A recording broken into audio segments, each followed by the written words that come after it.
మన సిఎంఆర్ జ్యువెలరీలో శ్రావణ స్వర్ణోత్సవం అన్ని రకాల 22 క్యారెట్ హాల్మార్క్ బంగారు ఆభరణాలపై గ్రాముకు 888 రూపాయల వరకు తగ్గింపు. డిఎస్సి అక్రమాలకు వ్యతిరేకంగా నిర్వహించిన ర్యాలీలు విజయవంతం కావడంపై మాజీ ముఖ్యమంత్రి వైఎస్ఆర్సీపీ అధినేత వైఎస్ జగన్మోహన్ రెడ్డి హర్షం వ్యక్తం చేశారు.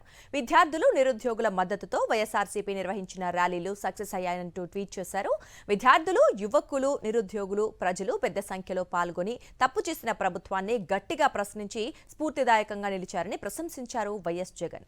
విద్యార్థులు, యువకులు వారి భవిష్యత్తు కోసం గడిచిన 2 నెలలుగా అన్ని వర్గాల మద్దతుతో వైఎస్ఆర్ కాంగ్రెస్ పార్టీ నాయకులు, కార్యకర్తలు చేసిన పోరాటాలు చిరస్మరణీయంగా నిలిచిపోతాయన్నారు వైఎస్ జగన్. అధికార దుర్వినియోగం చేస్తూ రాజ్యాంగం ఇచ్చిన హక్కులను ఉల్లంఘిస్తూ పోలీసు బలంతో అణిచివేయాలని చూసినా నోటీసులు, నిర్బంధాలు, బెదిరింపులు లెక్క చేయకుండా లక్షల మంది బయటకు వచ్చి గట్టిగా పోరాటం చేశారన్నారు వైఎస్ జగన్.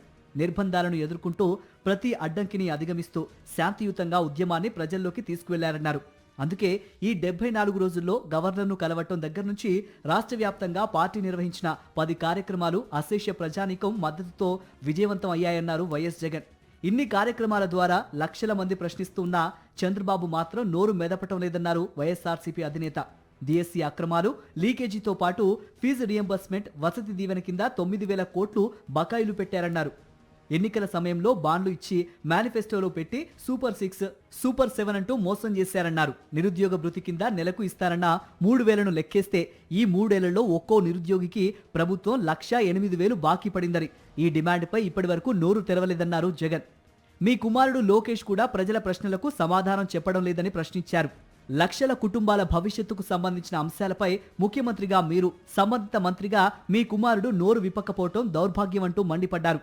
ప్రశ్నించే గొంతులను పోలీసులతో అణిచివేయటం పరిష్కారం కాదని చంద్రబాబుకు సూచించారు. విద్యార్థులు, యువకులు, నిరుద్యోగులు, ప్రజల డిమాండ్లు చాలా స్పష్టంగా ఉన్నాయన్నారు వైఎస్ జగన్. డిఎస్సి లీకేజీ అక్రమాలపై సిబిఐ విచారణ జరపాలని, దీనికి బాధ్యత వహిస్తూ లోకేష్ రాజీనామా చేయాలని, 9,000 కోట్ల రూపాయలు బకాయి పడ్డ ఫీజు రియంబర్స్మెంట్, వసతి దీవెనల బకాయిలను చెల్లించాలని డిమాండ్ చేశారు. ఇంటింటికి బాండ్లిచ్చి మేనిఫెస్టోలో చెప్పినట్టుగా నెలకు 3,000 రూపాయల చొప్పున నిరుద్యోగ భృతిని బకాయిలతో కలిపి ఈ 3 ఏళ్ల కాలానికి చెల్లించాలని కోరారు. ఇంత స్పష్టంగా డిమాండ్లున్నా డైవర్ట్ చేస్తూ మీరు తప్పించుకునే ప్రయత్నం చేయటం ఎంతవరకు సమంజసమని ప్రశ్నించారు. చంద్రబాబు గారు ప్రజలు అడుగుతున్న ఈ డిమాండ్లకు అంగీకరిస్తారా, లేక కొడుకును కాపాడుకోవడం కోసం చరిత్రహీనుడుగా మిగిలిపోతారా అని వైఎస్ జగన్ సూటిగా ప్రశ్నించారు. ఉద్యోగాల కోసం అభ్యర్థులు, పిల్లల చదువుల కోసం అప్పులు చేసిన కుటుంబాలు, ఫీజు రియంబర్స్మెంట్, వసతి దీవెన బకాయిల కోసం ఎదురు చూస్తున్న విద్యార్థులు, నిరుద్యోగ భృతి కోసం నిరుద్యోగులు ప్రశ్నిస్తున్నారన్నారు వైఎస్ జగన్. వీటిపై స్పందించకపోతే యువకులు, నిరుద్యోగులు వదిలిపెట్టరని చంద్రబాబును హెచ్చరించారు.